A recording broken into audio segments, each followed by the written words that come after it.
Bonjour à tous, donc bienvenue à cette seconde conférence autour de la féline de Jacques Tourneur. J'ai le plaisir d'accueillir aujourd'hui notre deuxième conférencier, Gabriel Bortsmeyer, qui a bien voulu accepter notre invitation. J'en suis ravie. Gabriel est critique de cinéma. Il est l'auteur également d'un certain nombre d'ouvrages sur le cinéma, d'essais. Il fait partie du comité de rédaction de la revue Débordement, une revue en ligne. Il est également et accessoirement enseignant en classe préparatoire en cinéma. Et, principalement, et pas accessoirement. Il est aussi l'auteur de la plaquette qui va sortir, ou qui est sortie sur le film sur la féline, la plaquette pédagogique. Il va centrer, lui, peut-être sa conférence sur le film, sur la féline, et il l'a intitulé joliment « Les clairs-obscurs du désir ». Donc je vais lui céder rapidement la parole parce qu'on commence un tout petit peu en retard. Je vous rappelle que comme hier, la conférence fait l'objet d'une captation. Donc je remercie chaleureusement Pascal et Steven qui s'occupent de cette captation. Le lien sera évidemment sur le site du festival, je crois, à partir de la semaine prochaine. Voilà, je vous souhaite une très bonne séance et je passe la parole à Gabriel avec plaisir.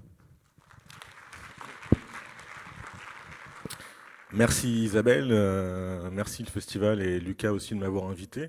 Ça fait très plaisir. Et puis merci à vous, lycéens et lycéennes, de vous lever de bon matin pour venir écouter un vieux prof parler. Bon, c'est encore votre destin pour quelques années, mais rassurez-vous, ça sera bientôt fini. Voilà, donc hier vous avez eu la conférence de Mathieu, donc vous avez eu beaucoup de chance, hein, c'est quand même le meilleur critique de ma génération, donc j'imagine que c'était passionnant. Lui, il a eu une vision plutôt panoramique de la RKO, et moi je vais donc du coup me centrer sur ce sur quoi vous composerez des essais pédagogiques pour le bac, avec une passion, j'imagine, intacte. Voilà, vous savez que le programme du bac est lié à des axes. Pour le film, c'est un cinéaste au travail et transfert culturel. Donc cinéaste au travail, ça va pas être très difficile à traiter. Transfert culturel, je ne sais pas si vos professeurs vous ont parlé de leurs angoisses nocturnes par rapport à ça, mais il n'y a pas beaucoup de transfert culturel à exploiter dans le film. Donc voilà, ça sera un peu, j'essaierai de placer des choses, mais ça sera assez parcellaire. Bon, bah, j'ai fait un plan très classique et pédagogique, hein. D'abord, je vais vous parler un peu des auteurs qui pilotent le film. Puis vous présenter quelques pistes analytiques générales et après je vous laisse juste réinscrire le film dans une sorte de brève généalogie du fantastique, hein, pour que vous compreniez un peu l'espèce de rupture sans lendemain, de révolution avortée que constitue la féline par rapport à l'histoire du cinéma hollywoodien. Mais voilà, ce qui m'intéressait déjà pour commencer sur la question de l'auteur, c'est, bon voilà, en France, on a une sorte de conception très individuelle de l'auteur, très personnalisée autour de la figure du cinéaste. Et un des intérêts multiples de La Féline, c'est que c'est pas un film émanant d'une seule personne, mais d'une équipe, bon, de deux têtes pensantes et d'une équipe générale, hein, mais qui a été élaborée dans une sorte de concertation collective qui a fait que finalement le vrai auteur ou la vraie source du groupe, du film, c'est plutôt la synergie du groupe plus que l'individualité splendide de tourneur. Voilà, les deux personnes qui sont un peu à la racine du projet. Il y a, parce que j'ai un peu un torticolis à force, euh, Val Newton, j'imagine qu'on vous en a déjà parlé. Ouais. Vous me dites, hein, si vous voyez pas bien à l'écran. Val Liotin, qui donc du coup est le producteur et qui à beaucoup d'égards était peut-être le plus créatif et le plus enthousiaste des deux, et donc Jacques Tourneur, moi j'ai pas besoin de l'écrire j'imagine, qui était plutôt le principe de réalité dans le tandem, celui qui essayait de ramener Val Liotin à des optiques pragmatiques. Mais voilà, retenez l'idée qu'il n'y a pas un seul cinéaste, mais que tout le film est né de cette convergence entre deux figures ô combien lointaines et néanmoins voilà, symbiotiques, que sont Val Liotten et Jacques Tourneur. Bon, pour vous présenter Liotten en quelques mots, voilà, c'est un homme d'origine russe, hein, qui est né en 1904 comme Tourneur, qui est arrivé aux États-Unis dans sa jeunesse. Et qui a fait ses débuts en littérature, dans de la littérature de roman de gare à sensation, voilà, des livres, vous savez ce qu'on appelle les pulp fiction, hein, comme dans le film de Tarantino. Et ses essais en littérature de gare lui ont permis de devenir conseiller littéraire et éditeur, enfin ce qu'ils appellent story editor, c'est-à-dire monteur narratif, hein, pour un producteur que vous devez aussi, j'imagine, connaître, David. Oh.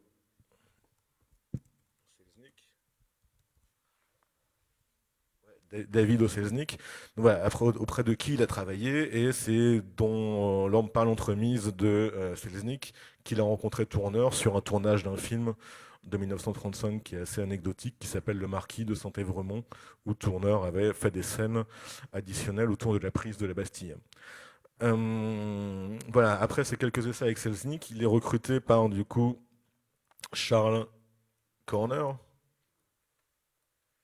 qui est le nouveau patron de la RKO. Alors j'imagine que Mathieu vous en a parlé, mais la RKO a commencé avec avait lancé Orson Welles en se disant on va se concentrer sur l'idée d'une figure géniale, toute puissante et démiurgique.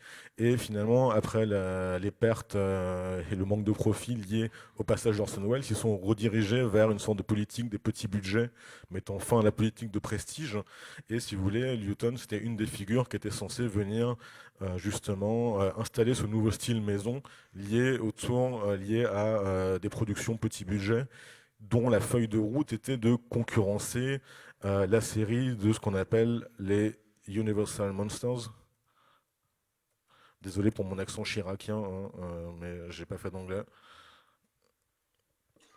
Ouais, donc les Universal Monsters, qui était la série des monstres qui commence en 1931 avec Dracula, et qui continue jusqu'aux années 60 hein, en fait, et qui marchait très bien. Et donc du coup, le Charles Corner missionne Newton pour faire des films de monstres, mais avec une élégance différente de celle de Universal. Je vous montrerai les différences un peu après.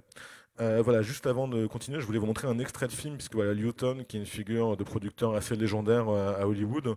Bon, déjà, il y a des textes qui ont été écrits sur lui très élogieux, mais il y a aussi un film qui a été fait un film qui s'inspire de sa vie, qui s'appelle en français Les Ensorcelés, et en anglais The Bad and the Beautiful.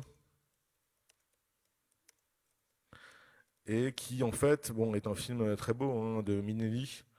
Non, excusez-moi, de Vincente Minelli, donc du coup qui est un film de 1952 qui retrace la vie d'un producteur en partie inspiré donc du coup de la vie de Newton, et qui notamment dans une scène très célèbre rend hommage à l'invention en quoi a consisté la féline, c'est-à-dire l'idée justement de promouvoir le hors-champ comme réserve de l'effroi, avec l'idée que la bifurcation, la rupture opérée par Newton et son équipe, c'est-à-dire plutôt que de situer l'horreur à l'image, on va situer l'horreur dans le hors-champ et faire en sorte de suggérer l'effroi plutôt que de le montrer. Donc, voilà, vous allez voir, c'est assez bien montré dans la scène. J'ai encore fait une bêtise. In the next few years, Jonathan Shields produced 11 pictures for Harry Pebble, B pictures. I directed the third and 5 more after that. We weren't really picture makers, we were second-hand dealers. But we learned our trade. Then one cloudy day, Harry Pebble assigned us a little horror called The Doom of the Catmen. This the sort of thing you had in mind? Of course, they need freshening up. They've been hanging for quite a while. I can't get into this thing. Don't worry about it. If they don't turn around too much, a little muslin here will cover it up fine. This is a matter of fitting. We take care of that. We have a whole department for that. This may be a problem, unless you get a thinner man. You see, this material is imported. We can't get it anymore. But don't let that be an obstacle. Here, the perfect fit. This will give you the full effect.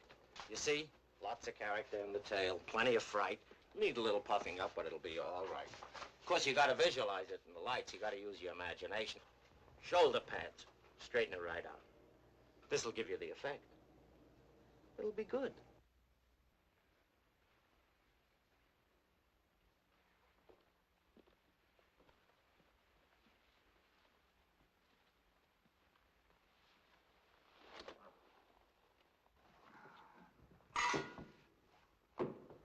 Suppose we...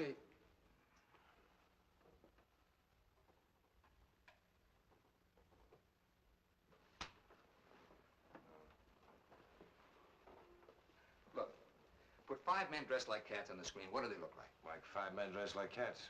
When an audience pays to see a picture like this, what do they pay for? To get the pants scared off them. And what scares the human race more than any other single thing?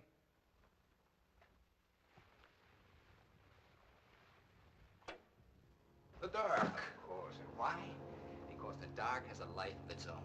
In the dark, all sorts of things come alive. Suppose we never do show the Catmen. Is that what you're thinking? Exactly. No Catmen. All right. Now, what'll we put on the screen that'll make the backs of their necks crawl? Two eyes, shining in the dark. A dog, frightened, growling, showing its fangs. A bird, its neck broken, feathers torn from its throat. A little girl screaming, claw marks down her cheeks.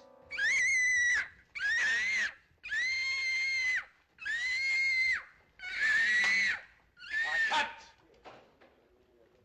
Okay, boys, new deal, wrap it up. Come on, get that boom back. This is my first stop. I want to give you a... The night of the sneak preview, Harry Pebble still hadn't seen the picture. Jonathan and I had made sure of that.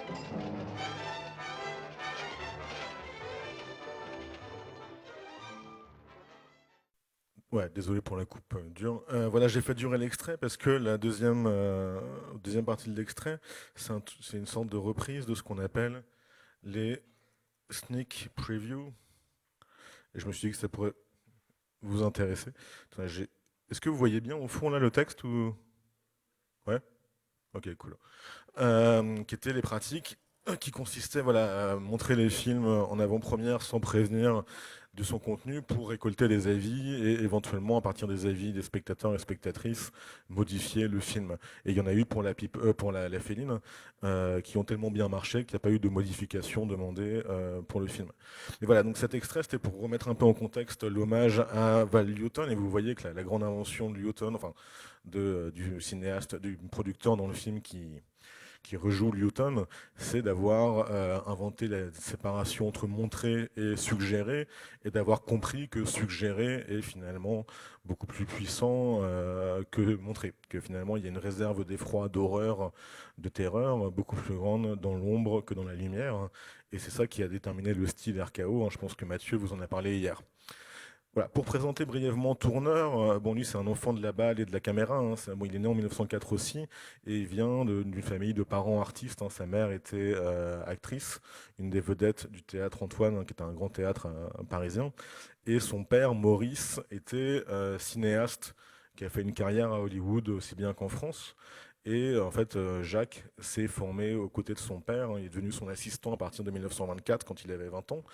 Et bon, ils sont rentrés tous les deux en France en 26 et Tourneur a profité du passage au parlant pour se lancer dans le cinéma. Alors, il a réalisé 4 comédies en France que j'ai pas réussi à trouver, mais ce qui est assez intriguant, c'est que les comédies légères, c'est un peu un genre dont il va se tenir éloigné par la suite. Mais voilà, donc il fait ces 4 comédies et rembarque pour Hollywood dans l'espoir d'y faire une carrière qui au début patine un peu puisque personne ne parlait français, donc personne ne pouvait apprécier son travail réalisé sur ces différents films. Et il n'a dû qu'au fait d'être le fils de Maurice Tourneur, d'être engagé par la MGM, qui est un studio que vous connaissez bien, où en fait il a réalisé plusieurs courts films, il s'est essayé à tous les genres pendant de 1936 à 1939, en essayant plein de courts films, aussi bien des films sur Shakespeare que sur des essais scientifiques ou des choses comme ça.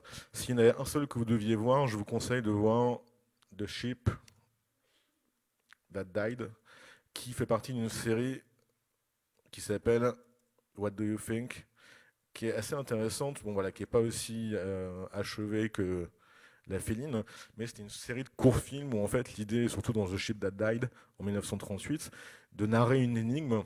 Là en l'occurrence dans The Ship That Died, c'est sur la disparition d'un équipage, narrer une énigme en expliquant différentes explications possibles sans jamais à la fin du film résoudre cette énigme. Donc du coup l'idée c'est de faire un film sur un mystère totalement épaissi qui laisse aux spectateurs et aux spectatrices la charge d'interpréter. Et on a déjà finalement cette espèce de style de l'indécision, de l'indétermination, du non-choix qui va s'épanouir dans La Féline, où là encore finalement l'effroi est lié à l'interprétation des spectateurs et spectatrices, est lié à un geste herméneutique, interprétatif, qui fait que voilà, c'est notre engagement dans l'interprétation qui fait qu'on ressent l'effroi par rapport à ce qu'on voit. Bon, il a fait d'autres films, il a fait des longs métrages, quelques longs métrages dont l'intérêt est assez médiocre à mon sens, jusqu'au moment où il se fait engager par Lewton à la RKO pour réaliser donc les 3 premiers films de l'unité de production de Lewton, La Féline, Vaudou et L'Homme Léopard, donc du coup en 1943 les 2 autres. Et par la suite, en raison de son succès, il sera un peu exfiltré pour pouvoir rejoindre d'autres équipes et d'autres budgets plus prestigieux. Bon, la plupart de ces films les plus connus sont des films postérieurs à La Féline, donc je ne vais pas trop vous en parler, mais juste pour faire un bref portrait esthétique, voilà, dites-vous que c'est un cinéma du trou et du trouble qui a pour principe d'opposer au spectacle la suggestion et de dire que la suggestion est plus importante que le fait de montrer les choses. Et donc c'est un cinéaste du contournement qui se concentre sur les ellipses, sur le hors-champ, sur des figures justement périphériques de l'image, qui ne sont pas dans l'image, et qui frappe tous les phénomènes du saut de l'incertitude, dans la mesure où finalement c'était un peu enfin, c'est la formule qui revient le plus souvent dans ces entretiens. Il dit, là je vous cite un entretien, il faut évoquer les choses et ne jamais les montrer. Et donc cette idée d'une évocation qui rend les choses virtuelles et pas du tout actuelles, est au cœur de son style. Et voilà, pour la compréhension du fantastique tel qu'il est déployé par le film, c'est très intéressant parce que voilà, c'est un fantastique qui devient interprétatif dans la mesure où on voit jamais vraiment des choses fantastiques en tant que telles, mais ce qui compte, c'est ce que l'esprit va ajouter à l'image grâce à tous les moyens de mise en scène qui vont faire basculer ce qui est censé être dans le champ, dans le hors-champ. Voilà, donc Mathieu a dû vous en parler, mais le travail sur l'ombre et la lumière, enfin surtout sur l'ombre et la pénombre dans le style RKO, voilà, c'est un truc essentiel qui contrevient à la norme lumineuse du cinéma de studio. Vous regardez des films MGM ou des films de la Paramount, c'est un style très, très lumineux, alors que le style RKO est basé sur une sorte de pénombre qui va ronger les bords de l'image et qui fait en sorte qu'il y a un de ses critiques assez Franck Lafont, qui est un très bon critique, enfin un universitaire, mais ça reste, il y a des universitaires intelligents. Attendez, j'ai encore perdu ma souris. Elle est où? Voilà. Franck Lafont, dans un bouquin sur Tourneur, qui parle, je cite, de cadre centrifuge, ce qui s'oppose à centripète, comme vous le savez. Centrifuge, c'est ce qui va vers les bords, et centripète, c'est ce qui va vers le centre. Et il dit, voilà, la plupart de l'esthétique hollywoodienne est un cadre centripète, voilà, organisé autour de quelques figures individuelles au milieu de l'écran, alors que Tourneur, c'est un cadre centrifuge qui va déporter l'attention vers les bancs de l'écran, là où il rencontre le hors-champ et où se loge l'essentiel de la terreur. Voilà, donc c'est juste pour vous présenter. Après, je vous conseille de voir ces films. Regardez, je sais pas, Out of the Past, j'ai oublié le titre français. La griffe du passé, ouais, pas la grippe. Ou alors des films comme Nightfall, des choses comme ça. C'est très beau. Voilà, donc ces deux zigotos, Turner et Newton, se retrouvent ensemble pour travailler. Ils ont comme feuille de route déjà d'une part de faire des films très peu chers, donc 150 000 $ par projet, ce qui est très peu, ne jamais faire plus de 4 semaines de tournage et ne jamais faire plus de 75 minutes de film, ce qui fait que voilà, le film est ce qu'on considère être un budget B. Vous savez qu'à Hollywood, les films étaient répartis en une sorte de hiérarchie de budget. Alors, il y a encore un débat historiographique d'un intérêt discutable pour savoir si c'était un budget A ou B, mais en fait, pour les standards de la RKO, c'était un film relativement cher par rapport à ce qu'il produisait à l'époque, mais par rapport à un film hollywoodien moyen, voilà, c'était un film un peu clochard, quoi. Enfin, il n'y avait pas beaucoup un peu discount. Voilà. Et leur mission avec ces films, c'est d'occuper un terrain parallèle, je vous disais, aux monstres d'Universal, parce que juste à ce moment-là, en 1941, venait de sortir un film dont je vais vous montrer un extrait, The Wolfman, le loup-garou, qui venait de rencontrer un grand succès. Donc le cinéaste dûment oublié, c'est Georges Wagner, aucun rapport avec le compositeur. Et voilà, ils vont opposer à cette esthétique du loup-garou l'esthétique de la femme-chat, hein, voilà, l'homme-loup versus la femme-chat. Et voilà, sinon c'est dans cette conversion qu'il y a un changement. Vous allez voir, hein, la grande opposition entre les deux, et je vais vous montrer l'extrait du loup-garou, c'est que dans le loup-garou, il faut montrer le monstre, il faut montrer la performance du maquillage, il y a cette démonstration d'une spectacularisation de l'image, alors que justement ils vont s'opposer à ça pour effacer à des fins d'effroi. Allez, cinéma.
Have you seen Larry? Don't go through the woods. Why? Listen, the hunt is on. But I want to help him. You'd better come with me. Oh, no, I've got to find him. Come with me or he will find you.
The way you walked was thorny, through no fault of your own.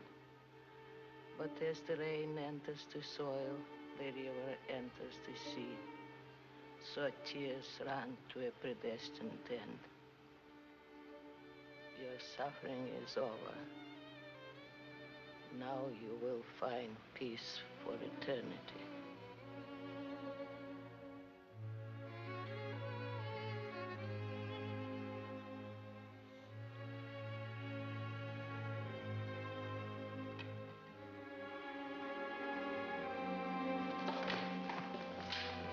This way, man.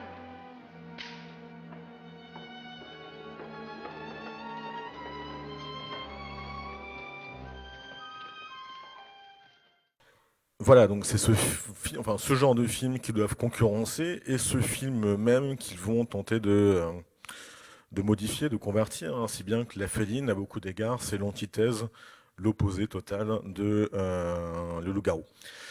Je reviendrai après sur l'opposition, juste pour vous présenter un peu la jeunesse du film. Alors bon, la légende dit que, ce qui est sûr, c'est que le titre est venu avant le reste du film, puisque on a donné le titre à Lewton et Turner en disant faites-nous un film à partir de ça. La légende dit que, Turner dit que c'est quelqu'un qui aurait suggéré ça à Corner, hein, donc du coup le chef de la RKO. Lors d'une soirée. Donc Turner aime bien dire que finalement c'est un truc qui est né d'une sorte d'éthylisme excessif. Oups, j'ai encore fait une bêtise, pardon. C'est quoi ça? En réalité, ce qui est plus probable, c'est que en fait, il y a une pratique hollywoodienne assez courante consistait à tester des titres sur le public pour voir quels étaient les titres qui pouvaient avoir une puissance d'attraction suffisante à attirer un public avant même qu'on ait d'ores et déjà décidé de la nature du récit. Donc il se lance Lewton, Turner et le scénariste qui s'appelle Bodin.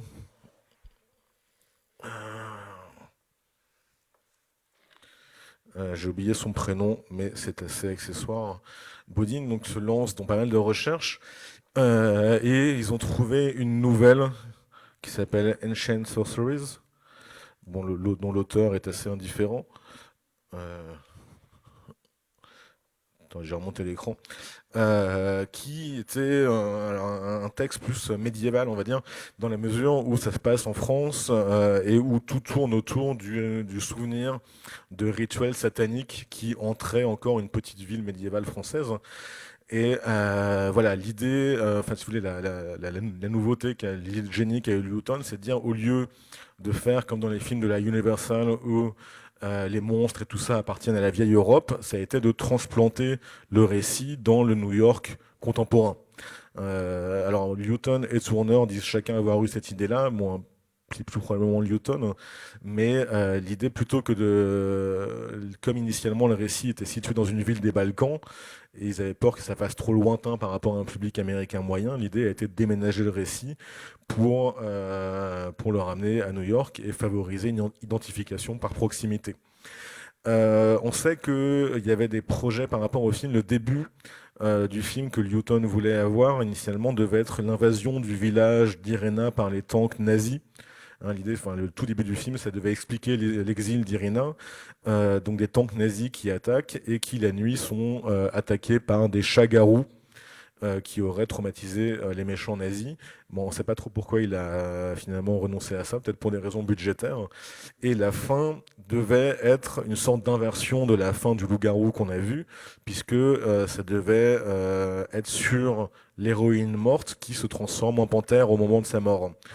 Alors que le loup-garou, c'est la mutation, la métamorphose du loup-garou en gentil héros au moment de sa mort, hein, qui réapparaît derrière les poils de la bête, et là au contraire l'idée c'est d'inverser ça. Donc je reviendrai sur les inversions ultérieurement. Juste pour finir un peu sur la genèse, c'est un film qui s'est fait beaucoup avec qui s'est fait essentiellement avec des acteurs sous contrat. Vous savez que les studios hollywoodiens fonctionnaient avec des écuries sous contrat, donc tous les acteurs et actrices étaient en fait liés par engagement avec la RKO, comme l'équipe technique. Hein, je vous mets l'équipe technique, peut-être connaître quand même le nom de Nicolas Mouzouraka, qui est le chef opérateur, donc c'est pas inintéressant dans la mesure où c'est aussi le chef opérateur de la Griffe du passé, hein, Out of the Past, dont on parlait tout à l'heure, hein, qui est l'autre film très ombreux, très nocturne. Enfin, il a fait beaucoup de films nocturnes, mais c'est l'autre film très, très, très, très nocturne de Turner. Et on retrouve beaucoup ce travail sur la pénombre dans les deux films, donc je vous conseille de le voir. Et le preneur de son, important aussi, parce que c'est lui qui a fait tout le travail sur le mixage, John L. Cass, qui a fait une bonne partie des effets sonores du film sont post-synchronisés et n'ont pas été pris sur le plateau, mais par la suite ou avant et rajoutés à la bande. Et notamment toutes les scènes de rugissement où ils ont passé plusieurs jours au zoo et toutes les scènes de bruit dans la piscine. Ils ont passé pas mal de temps à enregistrer des bruits de réverbération dans l'espace de la piscine pour un peu magnifier, amplifier, donner plus d'épaisseur à la scène de la piscine où il y a tout un bruit environnant. Enfin, vous l'avez vu. D'ailleurs, je serais très curieux de savoir ce que vous avez pensé du film, si on peut discuter après. Voilà, donc le film est tourné très rapidement, même plus rapidement que prévu, du 21 juillet au 21 août, et pour encore moins cher que prévu, donc pour 135 000 $. Aussi parce que voilà, vieille méthode, ils reprennent du matériel venu d'autres tournages. La plupart des décors viennent de films comme un film de Wells, les escaliers de la maison d'Irina, ça vient de Magnificent Amberson. Et bon, les autres, genre les décors de Central Park, ça vient du bossu de Notre-Dame. Vous savez que le bossu de Notre-Dame ne se passe pas à Central Park, mais voilà, finalement, entre un décor parisien et puis un décor new-yorkais, du moment qu'on l'éclaire bien, ça fait la même chose. Donc voilà, il y a plusieurs décors qui sont repris. Cette équipe de tournage, alors, pour l'équipe de tournage, je crois, la seule un peu intéressante, en raison de sa trajectoire, c'est Simone Simon, parce que bon, c'est une actrice française.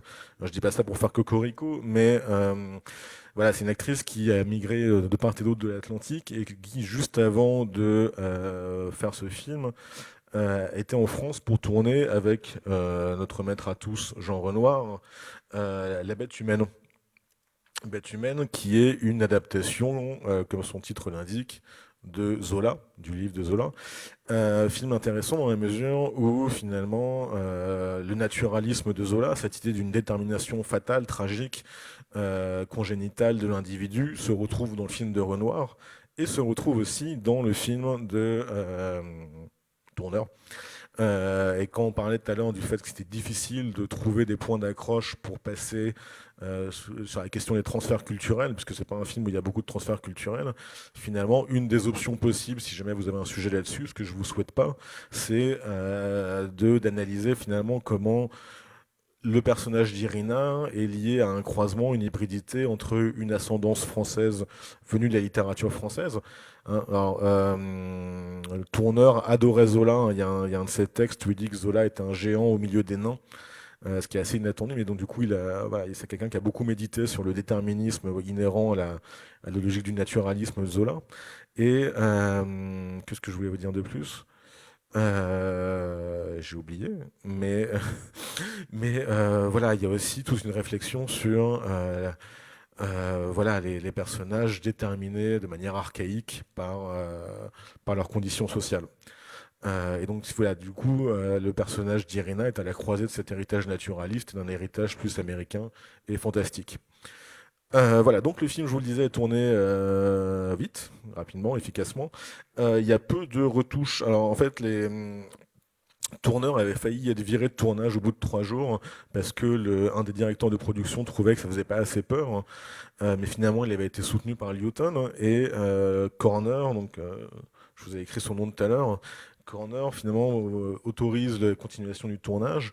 Quand il voit le film, semble un peu déçu parce que ça manquait de contenu horrifique, mais la seule demande de changement par rapport au tournage initial, c'est de rajouter les plans sur la panthère, vous savez, dans la scène où Alice et Oliver sont enfermés dans le bureau, croit-on, par Irina qui les aurait un peu voilà, rendus captifs, et on voit des plans sur une panthère qui traîne par là, on ne sait pas trop pourquoi, enfin si on sait, mais voilà, c'est un peu étrange. C'est des plans qui ont été rajoutés à la demande de Corner pour suggérer de manière plus explicite le danger, alors qu'initialement la scène devait être basée simplement sur les ombres et sur la terreur ressentie par les personnages. Donc voilà, mais c'est la seule modification, puisque comme je vous le disais, les sneak previews avaient bien marché, et donc du coup, je suis en retard, et donc du coup, il n'y a pas eu de modification ultérieure demandée. Voilà, bon, c'était juste pour vous présenter un peu la genèse. Si vous avez des questions, peut-être qu'on aura un temps de discussion après, devant la machine à café. Voilà, juste quelques pistes analytiques. Parce que moi, ce qui m'avait beaucoup intéressé avec ce film, et ce qui en fait une sorte de très beau, c'est que, c'est pour ça que je l'ai appelé le clair-obscur du désir, c'est que le film invente une nouvelle forme d'héroïsme, justement, en clair-obscur parce que son héroïne est une figure paradoxale qui est à la fois une proie et une prédatrice, qui est à la fois une victime et une menace. Et voilà, d'une certaine façon, ce type de récit a une certaine ascendance, un héritage qui vient de Dr. Jekyll et Mr. Hyde, hein, du roman de Stevenson, qui avait déjà été adapté d'ailleurs, et qui est basé sur cette division moderne de l'individu entre une part maléfique et une part surmoïque. C'est assez ancien, mais finalement c'est le premier film, en tout cas à Hollywood, où le protagoniste principal, la protagoniste principale est aussi l'antagoniste par excellence. Et voilà, cette espèce de schizophrénie, ou en tout cas d'opposition interne dans le personnage entre héroïsme et négativité, fait toute la valeur du film. Par ailleurs, autre élément, à mon avis, singulier qui fait aussi la rareté, la singularité du film, c'est que voilà, c'est aussi le film par excellence hollywoodien sur le désir féminin. Et s'il y a quelque chose qui, vous le savez, a été réprimé tout le temps par la société patriarcale, c'est bien le désir féminin. Mais c'est peut-être la seule évocation aussi franche de toutes les frustrations sexuelles liées au mariage, de la difficulté à verbaliser un désir et à le réaliser. Et c'est une sorte c'est pour ça, c'est ça qui fait toute la grisaille, la douleur et le tragique du film, hein, mais c'est un film sur un désir inabouti qui ne peut mener qu'à la mort puisqu'il ne trouve pas de manifestation d'exutoire positif. Donc voilà, alors je dis pas qu'il faut parler absolument de sexualité dans vos devoirs, hein, mais c'est peut-être le film qui amène le plus dans un Hollywood extrêmement censuré, extrêmement puritain, qui amène le plus à la surface du récit cette question d'une sexualité entravée, puisque voilà, il y a autant dans le loup-garou, c'est une réflexion sur la sexualité agressive, sauvage, hein, le loup-garou incarnant cette sexualité conquérante, passant par la dévoration, alors que elle, c'est pas pour rien qu'elle est identifiée à un moment à un oiseau dans une cage. Hein, vous vous souvenez la scène j'ai oublié l'espèce de l'oiseau, un canari je crois, mais bon, enfin un piaf, qui est encagé, et comme la panthère est elle-même encagée, et toutes ces figures de la cage renvoient à son propre désir sous-clé, enfermé, et donc à l'impossibilité de trouver un exutoire pour une sexualité explosive. D'ailleurs, il y a un bouquin très beau d'une féministe américaine qui s'appelle... Alors, je ne sais pas que je vous conseille de lire ça, parce que c'est peut-être pas le plus facile, mais ça marche.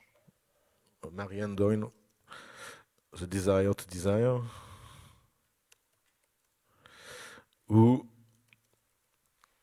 voilà, qui est une théoricienne américaine fort connue, hein, qui a écrit d'autres bouquins, où elle explique, qui dit, ce bouquin, le sous-titre, c'est le portrait de femme dans le cinéma des années 40.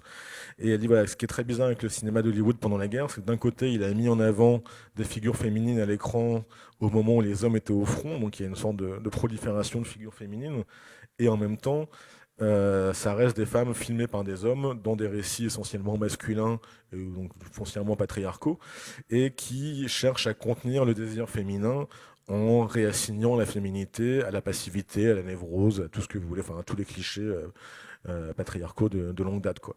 Et elle parle de la Féline en disant que c'est le film par excellence qui montre l'échec de la psychanalyse à comprendre le désir féminin, et montrant que voilà, le docteur Jude, qui est cette espèce de donjon un peu décérébré dans le film, est toujours à côté de la plaque, quoi. C'est toujours une figure incapable de saisir les ressorts, les motivations et les raisons, les mécanismes du désir féminin. Voilà, c'est ça qui est très intéressant avec ce personnage, c'est qu'à la fois il est héroïque et en même temps il faut absolument l'exterminer, puisque Irina, au sein d'Hollywood, représente à la fois une menace qu'il faudrait conjurer, l'Europe comme vieille Europe, forcément, on est en temps de guerre, hein, quand le film est fait, donc c'est un moment aussi où il y a une réaffirmation de l'identité proprement américaine par rapport à l'identité européenne, et elle, en tant que figure européenne, est une menace, et c'est aussi une figure archaïque qui, du coup, voilà, véhicule une mémoire de la vieille Europe au milieu d'un pays qui est fondé sur la promesse d'un renouveau éradiquant l'ancien. Donc voilà, si vous voulez, c'est une sorte d'archaïsme qui s'invite dans la modernité états-unienne, et c'est ça qui en fait un apax. J'espère que vous connaissez ce mot savant. Un apax, c'est un truc qui n'arrive qu'une seule fois de toujours. Voilà, c'est un apax dans l'histoire du cinéma hollywoodien, dans la mesure où finalement, il y a des personnages d'immigrés dans le cinéma hollywoodien, mais ils sont souvent plus occidentaux, alors qu'elle est totalement balkanique. Et la plupart des autres personnages ne connaissent pas un tel clivage du désir, alors qu'elle, voilà, c'est une figure clivée qui se caractérise par une aspiration à rejoindre le tableau familial hollywoodien classique, mais qui ne peut pas. Et donc finalement, voilà, la Féline, c'est une sorte de mélodrame de l'anormalité, une figure de l'impossibilité, enfin, pour Irina d'être autre chose qu'un corps étranger à supprimer. Et finalement, ce que sanctionne sa mort, c'est l'inadéquation de son désir à l'économie libidinale d'Hollywood. Voilà, Hollywood étant fondé sur le mariage comme sanctification d'une sexualité légalisée, alors qu'elle, elle a un désir supposé bestial et que cette bestialité fait qu'elle devient une menace.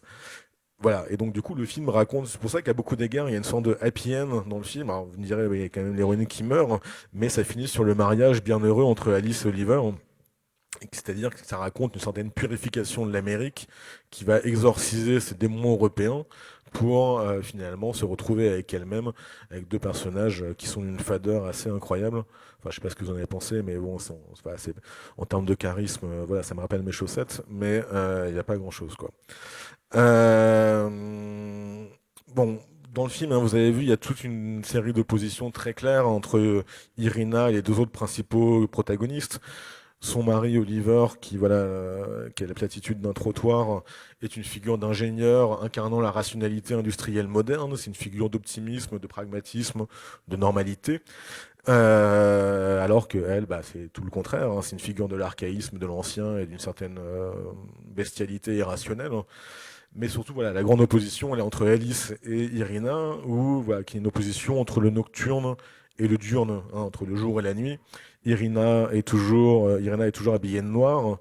Elle apparaît toujours dans la pénombre, alors qu'Alice est toujours associée à la lumière et à des tons clairs. Irina est toujours infantilisée par son mari, qui l'appelle You Crazy Kid, mon pauvre enfant, etc. Elle a un serre-tête sur les cheveux, figure de l'infantilisation, alors que Alice a toujours des coiffes ô combien élégantes. Voilà. Elle pratique le sport et fait figure de femme émancipée. Et surtout, voilà, les chats détestent Irina, alors que Alice adore les chats. Et le moment d'opposition qui va cristalliser ces oppositions, c'est au moment de la visite au musée. Hein, au musée, Alice est associée aux modernes que sont les maquettes de bateaux, mais si bon, c'est pas ce qu'il y a de plus affriolant, alors que Irina, elle se balade et à un moment se trouve à côté d'une tête de chacal qui est la statue d'Anubis. Alors, je pense que Anubis, parce qu'ils n'avaient pas, vous savez, la divinité féline dans le panthéon égyptien, c'est Boubastis, mais je pense qu'il manquait de statue, donc je vous tue Anubis, voilà, pourquoi pas. Mais voilà, c'est une manière de l'associer à l'archaïsme primordial de l'Égypte, un truc ancien, refoulé, par opposition à la modernité extatique et rationnelle de l'autre couple. Voilà. Et c'est ça qui est très troublant dans le film, c'est que finalement, Alice est une figure de femme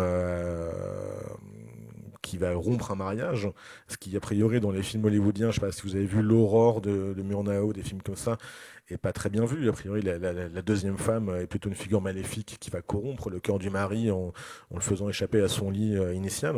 Alors que là, au contraire, c'est elle qui a un rôle positif dans la mesure où elle va rétablir un équilibre compromis par le mariage contre nature entre Irena et Oliver. Donc voilà, c'est pour ça que c'est un film très intéressant sur la zone grise de la moralité, puisque finalement c'est un truc qui va troubler ce qu'on appelle, j'imagine que vous connaissez le mot, le manichéisme, mais s'il y a un cinéma qui a toujours été manichéen, c'est bien le cinéma hollywoodien, basé sur une opposition stricte du bien et du mal, sur une opposition encore aujourd'hui à travers des films Marvel ou autres. Et finalement, là, il y a une zone grise, une zone trouble, un élément d'incertitude qui est lié au fait que, les figures sont ambivalentes, que Irena, est à la fois le mal et le bien, la violence et une certaine forme d'infantilité, que Alice est à la fois la femme qui déclenche la tromperie et l'infidélité, ce qui a priori n'est pas super clean à Hollywood, et en même temps une figure de la réparation symbolique. Donc voilà, et c'est ça qui du coup débouche sur le fait que c'est un film où on ne sait pas trop à qui on est invité à s'identifier. Alors, je ne sais pas comment vous l'avez vécu, mais finalement, la protagoniste principale supposée, en raison de son clivage, de son opacité, de sa nature de prédatrice, bloque une empathie qui, du coup, parfois est reportée sur Alice. Hein, et finalement, le film vous fait tout le temps osciller entre une identification à l'une et empathie pour l'autre. Par exemple, le moment de la scène à Central Park, ce qui ressemble à Central Park, et la scène dans la piscine, on est très clairement du côté d'Alice, puisque voilà, c'est son point de vue qu'on adopte alors que Irena est dans le hors-champ. Et donc du coup on est associé à elle, mais sinon il y a une sorte voilà, de versatilité de l'identification, de mouvement qui est due aux ambiguïtés morales des protagonistes et qui fait qu'on est très loin des lois du récit hollywoodien qui exigent généralement des pôles moraux beaucoup plus clairement identifiables, alors que là il y a une sorte d'incertitude permanente de la morale à laquelle se rattacher. D'ailleurs, le film n'a pas eu de problème. Vous savez, on a dû vous parler de ce que, enfin, j'imagine que Mathieu en a touché un mot, de ce qu'on appelle le code Hays, hein, le code de censure. Où est-ce que j'ai écrit? Oups.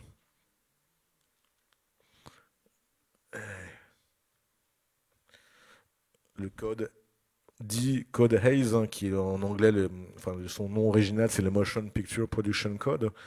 Le code de production des films, qui était le code par lequel Hollywood se censurait pour éviter une censure gouvernementale. Et donc ce bureau dirigé par un catholique fervent nommé Joseph Breen, a laissé passer le film sans problème, ce qui est assez troublant quand on voit toute la somme d'interdits qu'il y a eu ailleurs. Mais on peut postuler que si le film est passé tranquille, c'est parce que finalement, à travers ce happy end dans Sourdine lié au mariage à venir d'Alice et Oliver, il y a une sorte de réparation qui va consacrer la réunion de l'Amérique avec elle-même une fois les démons européens exorcisés, quoi. Voilà, juste quelques mots, je suis assez décousu, mais c'est parce que c'est le matin. Voilà, quelques points sur les transferts culturels, hein. Je vous avais dit que c'était pas évident d'en trouver, mais on va essayer. Il y en a peut-être 3 qu'on peut faire, mais à dose homéopathique. Un point d'abord sur la question du naturalisme. Alors je vous avais dit voilà, que Tourneur adorait Zola, et j'espère que vous aussi. Euh, voilà, parce que la question du naturalisme, comme vous savez, c'est une réflexion sur les pulsions sans issue des personnages, toujours amenés vers la trajectoire de leur mort en raison d'une pulsion, comment dire, inassouvissables et destructrices. Et finalement, voilà, Tourneur adorait Zola, et je pense qu'il a compris un peu le destin d'Irena à travers le paradigme, la logique que lui avait dicté Zola, c'est-à-dire l'idée que finalement notre chair, notre corps nous condamne à une mort en raison des pulsions qui traversent notre esprit, lequel n'est pas du tout aux manettes, mais ne fait que répondre aux incitations charnelles qui ne cessent de nous travailler. Donc du coup, il y a un modèle, je pense, naturel littéraire. Enfin, je pense qu'on peut trouver des influences littéraires françaises au sein de ce film hollywoodien. Encore faut-il lire. Mais voilà, je pense que lire La Bête humaine, ce serait pas une mauvaise idée, puisque c'est aussi une histoire de quelqu'un lié à une bestialité viscérale qui détruit en raison de cette bestialité. Et peut-être qu'une autre influence littéraire qu'on peut chercher dans cette recherche de ce qu'on pourrait appeler un fantastique réaliste, hein, c'est Maupassant. Alors bon, Maupassant n'a pas écrit que du fantastique, loin de là, mais généralement au collège ou au lycée, on vous inflige le Horla pour des raisons légitimes. Après tout, c'est quand même bien. Donc voilà, vous voyez le Horla qui est cette réflexion sur un fantastique indécis, incertain, puisque le héros est persuadé que il se passe quelque chose, mais il sait jamais quoi. Et c'est un peu la même idée dans le film, malgré tout, parce qu'on n'est jamais de certitude par rapport à la réalité de la transformation. Donc, vous pouvez chercher des influences de Maupassant et de Zola dans le film, même s'il faut le faire avec des pincettes, hein, puisque voilà, c'est quand même à l'état voilà, ectoplasmique. Autre influence rigolote, la psychanalyse, qui, comme vous savez, est d'origine viennoise. Alors, bon, juste un détail, la citation qui est en ouverture du film est une citation écrite par Newton, hein, et pas du tout de Dr. Joule, qui de toute façon n'existe pas pour de vrai. Donc voilà, il y a une présence de la psychanalyse avérée à travers la figure de Jude, qui est quand même plutôt un donjon ridicule qu'autre chose. Mais ce qui est intéressant, c'est qu'il y a une forme de théologie de la psychanalyse, hein, de religiosisation, de théologisation, de devenir religieux de la psychanalyse, qui est associé à deux motifs, soit le péché, le crime. C'est pour ça que Jude est identifié à la fin au roi Jean, c'est-à-dire à celui qui va détruire le mal.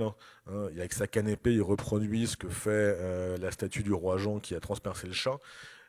Statue qui elle-même reprend l'iconographie de Saint Georges qui terrasse le dragon du paganisme. J'imagine que vous connaissez Saint Georges avec sa lance qui va tuer un dragon.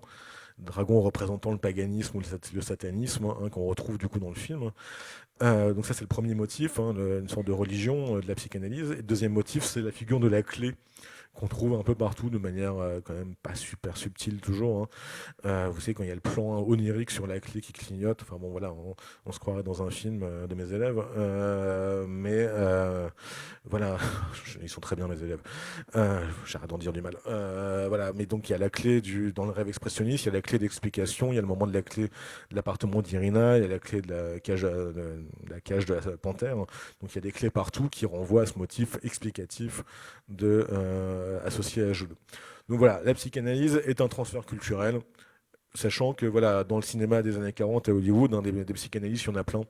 C'est un peu le moment où ils se tapent des délires sur Freud, mais voilà, là, la singularité, c'est que le psychanalyste est aussi, comment dire, érotomane, et donc du coup a envie un peu trop de faire l'amour, ce qui provoque sa perte. Mais voilà, c'est un peu la seule singularité de ce psychanalyste.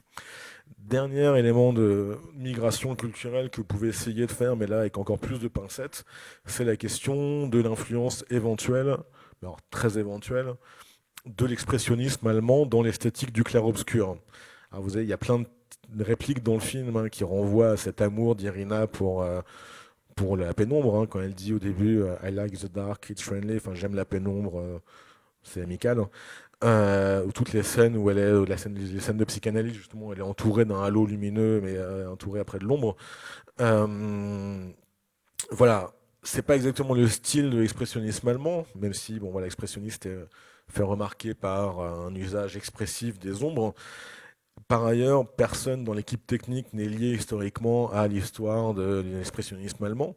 Mais si vous voulez, la Féline représente sur un mode mineur ce dont l'expressionnisme est la version majeure, c'est-à-dire d'une part l'histoire d'une âme maudite et médicalisée, comme dans le cabinet du docteur Caligari. Autre point commun, le travail sur le rêve et les distorsions. Donc là, les scènes de rêve ou alors les scènes d'ombre sur les murs renvoient à des motifs expressionnistes sous une forme légère.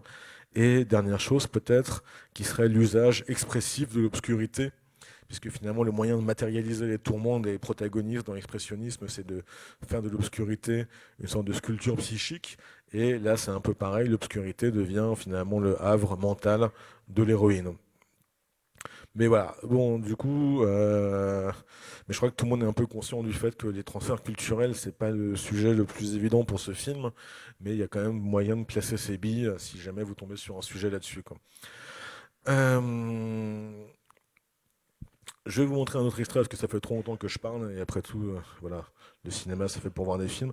Alors, je voulais vous montrer le sequel, la suite de Cat People, qui franchement est pas ouf, on va pas se mentir, qui s'appelle The Curse of the Cat People. En français, c'est La malédiction des hommes-chats, qui est fait par, je vais vous dire tout de suite, j'ai oublié mes notes, j'ai oublié que je crois que c'est Mark Robson, mais à vérifier sur IMDb, puisque je ne suis plus sûr, ayant bêtement oublié mes notes à la maison. Voilà, c'est la suite du film qui est intéressante pour deux choses.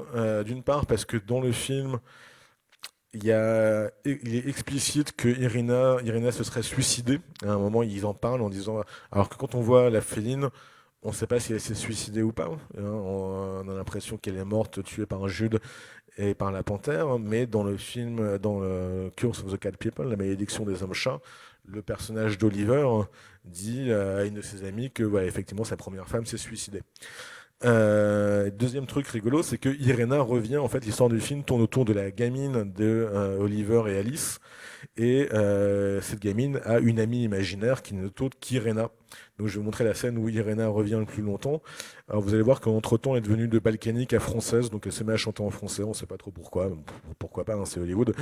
Et puis elle est venue toute mignonne, on dirait Blanche-Neige ou le Père Noël. Mais c'est juste pour vous montrer un peu voilà, le changement d'ambiance. Alors c'est moi qui ai fait les sous-titres, et voilà, je ne suis pas prof d'anglais, loin de là. Prof d'anglais se méfie de mon accent et de mon anglais comme de la peste.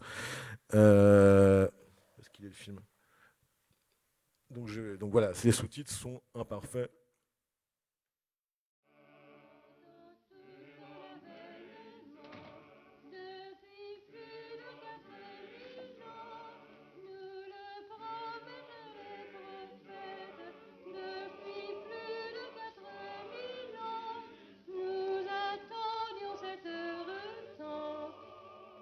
Merry Christmas, Amy. Merry Christmas, Irena. I brought you a present. Oh, thank you, Amy. You can open it now, I guess. Lois Huggins says that's proper.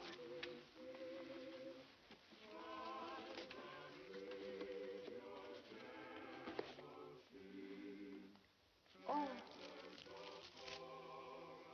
How beautiful. It reminded me of you, so I bought it. It cost me more than all the others. I shall wear it on my cape. Oh, that is more beautiful than I ever imagined it. I wish I could show you to Mommy and Daddy.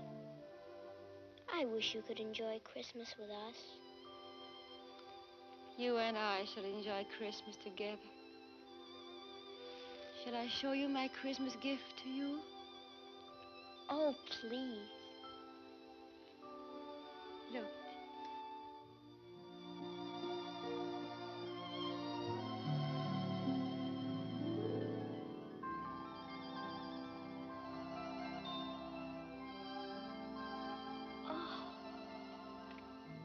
Amy? Amy, where are you? Amy? Better go in now.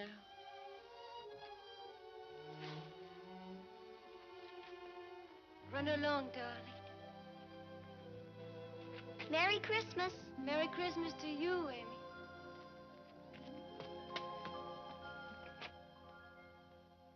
Voilà, donc c'est totalement cucu la praline, hein, et voilà, je voulais montrer surtout pour montrer la métamorphose d'Irina qui se transforme de créature ambivalente à la bestialité supposée et au clivage manifeste en Blanche-Neige chantant des chansons sous la neige en français en plus, avec une jolie cape, petit chaperon en blanc.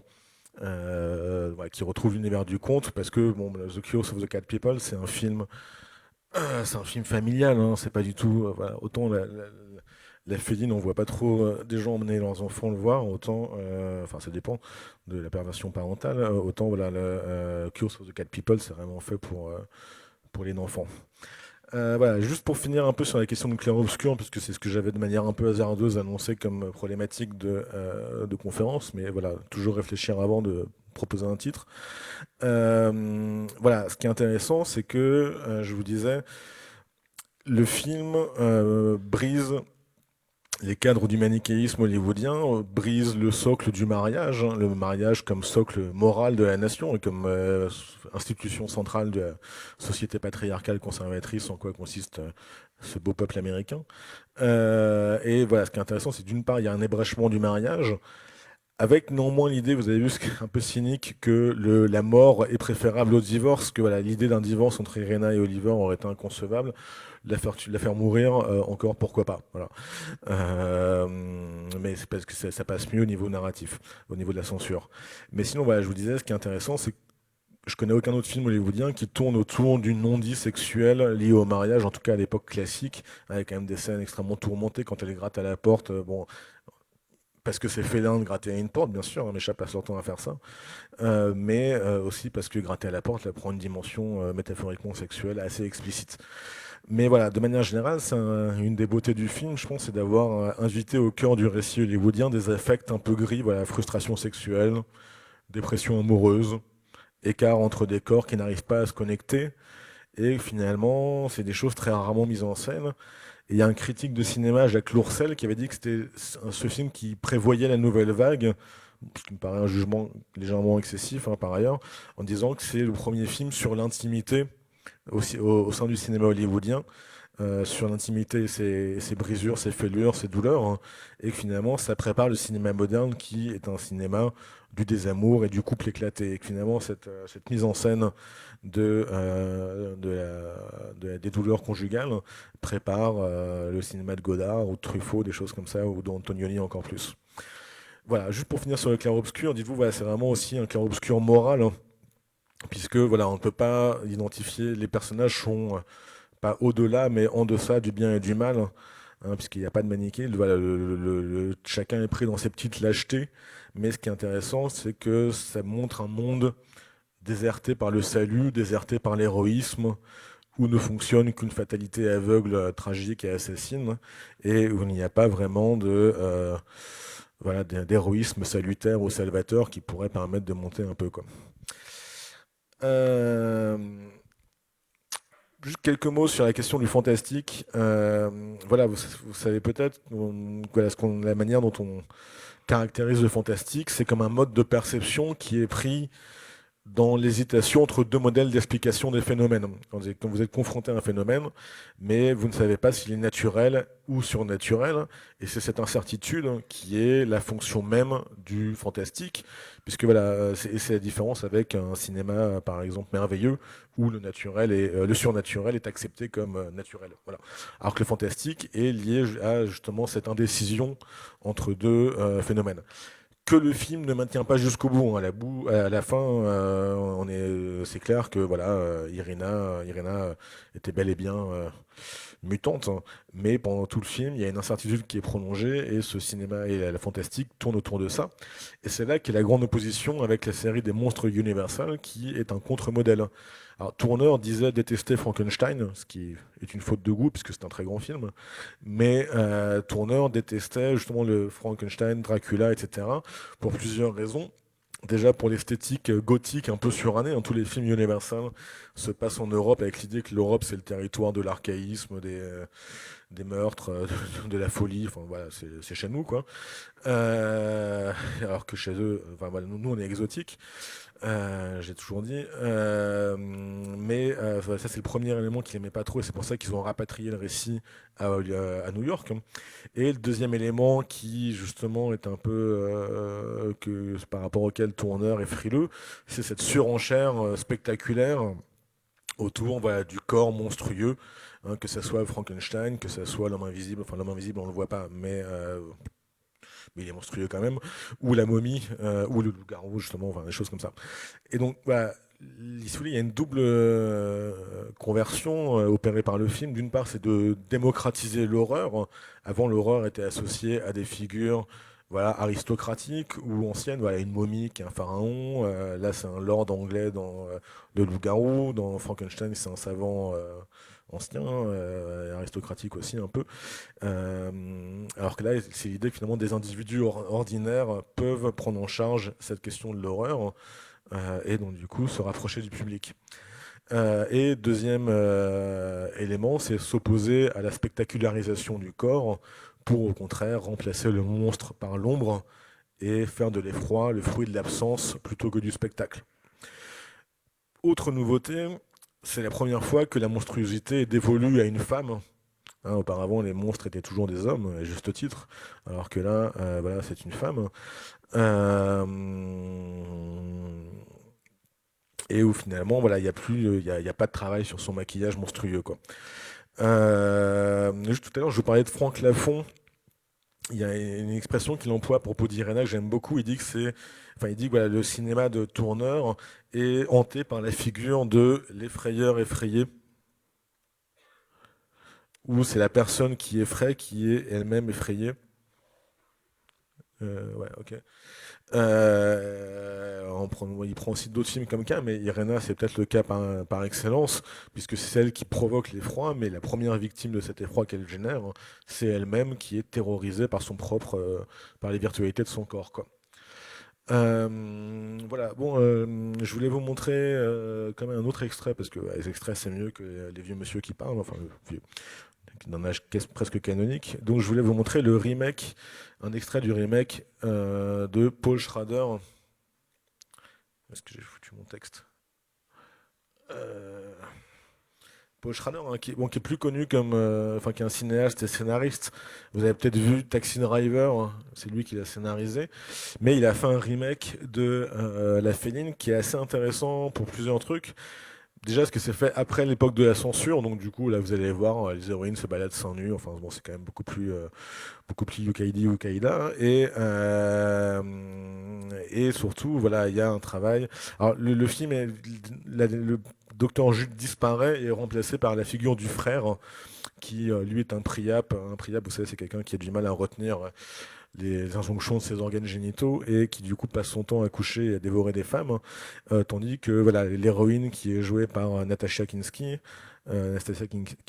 elle est effrayée là encore par son propre désir, hein, mais tombe amoureux de Oliver qui maintenant n'est plus un ingénieur mais un gardien de zoo, enfin dans un zoo.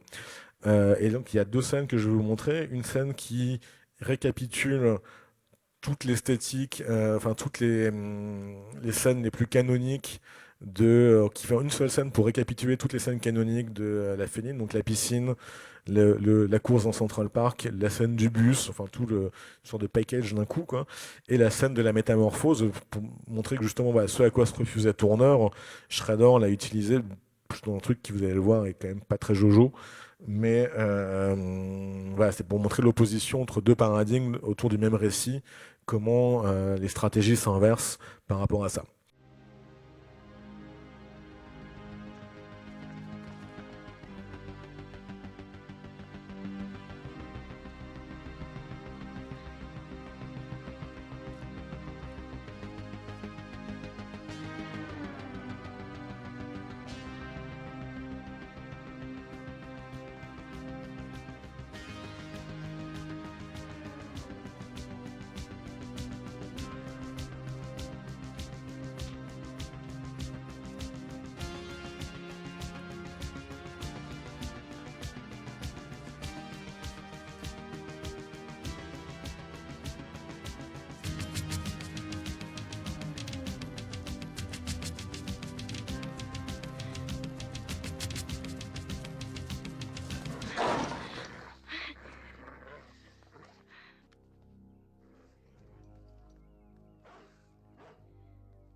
You're late. We're closing. Oh, just a quick dip.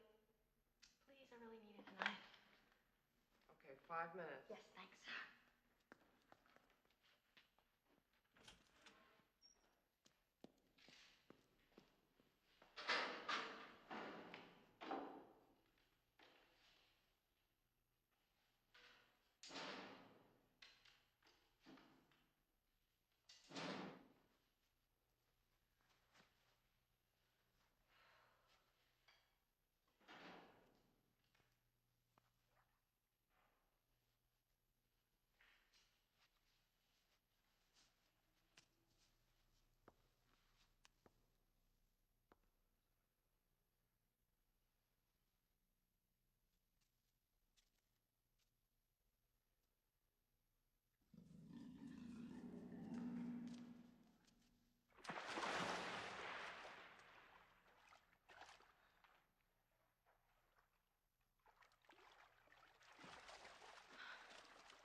What's wrong, Alice?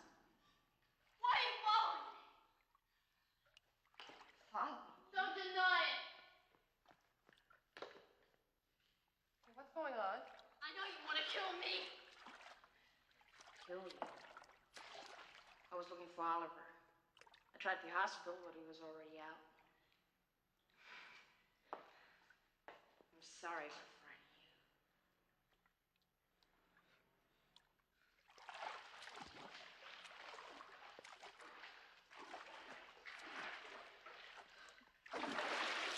Hey, what's going on? Nothing.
Voilà, on pourrait se demander, la scène déjà est pas... Enfin voilà, ça me rappelle les séances de maquillage quand j'avais 5 ans, mais voilà, bon, c'est pas ouf. Et surtout, on peut se demander, est-ce que c'est très pertinent de montrer une métamorphose alors que tout l'intérêt du premier film, c'était justement de balancer ça dans le hors-champ et l'incertitude. Mais voilà, il est temps de conclure, et je ne sais pas comment conclure, mais peut-être juste noter deux choses. Donc, d'une part, ce qui est intéressant avec la Féline, c'est que c'est une révolution sans suite, bon, après, sauf les autres films de la RKO hein, produits par Lewton, mais sinon il y a peu de cinéastes auxquels on pourrait rattacher un peu un héritage de tourneur. Peut-être le seul auquel j'ai pensé, c'est Shyamalan, que vous connaissez peut-être, hein, pour celui qui a fait Sixième Sens, Signe, The Village, les Incassables ou Split, enfin voilà, qui a fait pas mal de films là-dessus. Et dans les premiers films, en particulier Sixième Sens ou Incassable, travaille là aussi hein, sur cette indécision, cette zone d'incertitude entre le fantastique et le réalisme. Et donc du coup, on peut le rattacher à ça. Mais sinon, bon, les productions fantastiques dominantes aujourd'hui que vous connaissez, c'est le Marvel Cinematic Universe, voilà, ce monument de subtilité et de finesse à jamais au firmament de l'histoire du cinéma. Qui est quand même, enfin pour moi, l'industrie de la décérébration et de la lobotomie, mais voilà, c'est des films qui sont beaucoup plus dans la lignée de Universal, qui sont l'idée d'une spectacularisation, etc. Mais l'idée, par contre, d'un film qui fait basculer le spectacle dans le hors-champ, il n'y en a pas tant que ça. Et de manière générale, c'est un film que vous auriez beaucoup de mal à inscrire dans une époque, un courant, un mouvement, etc. Puisque c'est une sorte d'anomalie historique hein, qui échappe aux grilles narratives, génériques, tout ce que vous voulez. Parce que c'est un film qui joue sur le clair-obscur du désir, mais de manière plus générale, joue sur le trouble à tous les niveaux. Et pour cette raison, est extrêmement difficile à essayer de réarticuler à une forme de courant plus vaste. Enfin, j'ai essayé de penser à des mouvements auxquels on pourrait le rattacher, mais de fait, il n'y en a pas, et c'est un film qui n'a ni devancier ni imitateur, hein, comme disait Jean-Jacques Rousseau, et qui aussi n'a pas vraiment de famille ou de compagnonnage. C'est un film solitaire et orphelin, et ce qui en fait toute la beauté, parce que c'est un film très nocturne et sombre, mais voilà, c'est un morceau d'anthologie qui, du coup, a été raisonnablement mis au programme du bac, et j'espère que ça vous fera plaisir de bosser dessus cette année en faisant fonctionner vos neurones. Écoutez, merci beaucoup. On peut discuter du film à côté. Hein.